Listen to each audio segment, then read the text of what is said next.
Hello, my name is Kevin Johnson. I'd like to talk to you today about the war in Vietnam. Currently a history major at the University of Maryland. I wrote several papers on this subject. Many have said the war in Vietnam is a war we shouldn't have been in, a place we shouldn't have been in, a time that we shouldn't have been there. It just isn't so. Our soldiers did a good job over there. They just didn't receive the support from the people or our government. Vietnam was the right war to fight. Let's begin with the cost.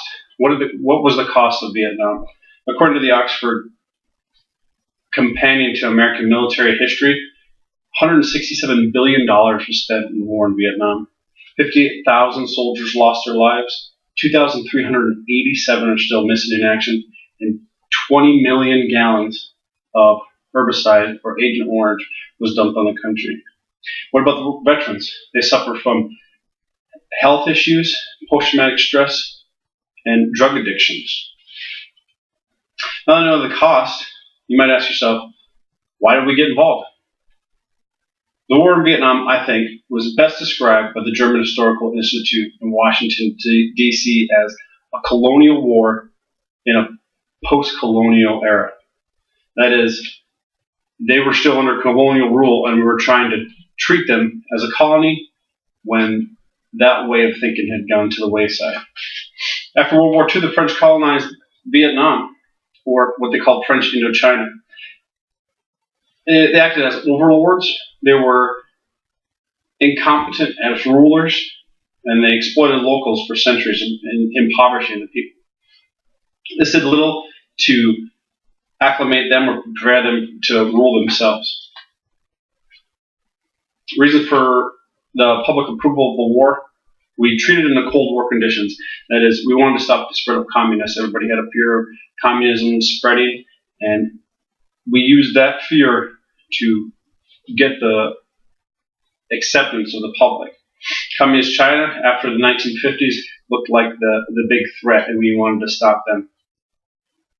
But nothing could have ever prepared the Industrial War for the guerrilla-type warfare that they were about to fight. The start of the war, North Vietnam fired on two ships in international waters on the 2nd and the 4th of August in 1964, known as the Gulf of Tonkin incident. Congress responded, giving the president approval to escalate the war, and he did by authorizing the first U.S. troops. Johnson had a plan for success, or so he thought. He didn't have a plan to win, and this was pivotal in the loss that we received to Vietnam. He disrupted the Viet Cong. He wanted to disrupt their supply trail, or the Ho Chi Minh Trail, which he did not achieve. This set up future disappointments throughout the war. Another thing is a Tet Offensive. It was a ceasefire between the NVA, North Vietnamese Army, and the U.S. Army during the Vietnamese New Year. Well, the Vietnamese had planned for a long time to attack bases and cities during this time when the U.S. didn't think they were going to attack. This led to high casualties and what seemed to be a lack of failure upon the leadership for the military, and people began to start protesting the war. It's commonly known as the anti-war movement, or the war in Vietnam. It consisted of many groups: the Students for Democratic Society, or SDS, Peace Freedom Party, Students of Nonviolent Coordination Committee.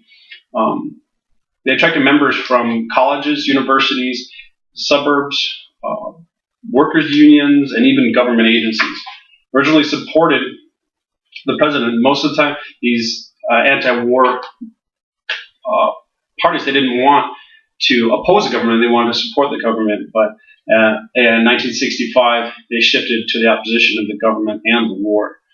They planned marches from Oakland to Washington, D.C., and they had members, 10,000 to 25,000 people showing up, so the nation was truly going against the war in Vietnam. By 1967, they had more protests as the war expanded. They were at 400,000 troops in Vietnam at this time. They organized Draft resistors, people resisting the draft and throwing in their draft cards, 300,000 demonstrators. They demonstrated in New York and ended up with 700 arrests. By 1968, faced with widespread opposition to the war, President Johnson, he halted the bombing of Vietnam and in an attempt to stabilize the war, and all this did was prolong the war and put it into a stalemate. By 1970, we invaded Cambodia, which most people saw as a good thing to get to the heart of the MVA, but the public didn't see it as that. They saw it as going out and killing people, the Cambodians who didn't have a place in the war. Along with Kent State, led a national student strike, shutting down 500 universities across the nation. So what did the anti-war movement achieve? Did it achieve anything? It constrained the war. It slowed it down. Major policy reversals. It led the presidents to do a 180 and reverse their policies. Hastened U.S. troop withdrawals. Presidents wanted to get them out as soon as possible, as many as they can, which probably wasn't a good thing because they're trying to teach the South Vietnamese how to defend themselves to get to the MVA. And it fed the deterioration of U.S. troops' morale and discipline. The troops that were, by 1970, the troops that were going over there, they didn't want to be there due to drafts and poor outlook of the U.S. population. They were looked at as baby killers, if you will, and bad people. In conclusion, the Vietnam War was the right war. We were doing what we promised, and that was to stop the spread of communism. Anti-war protesters, they made a bad situation worse, but they were looking for peace. They wanted better treatment of the Vietnamese, better treatment of our troops, and get them to come home. And they kind of went way to one side to try and get this to happen. I think Ronald Reagan said it best in his 1988 speech at the Vietnam Veterans Memorial. The cause for which our men fought was just. Young Americans must never again be sent to fight and die unless they were prepared to let them win. The Vietnam War was the right war. We just didn't allow our soldiers to win it. Thank you.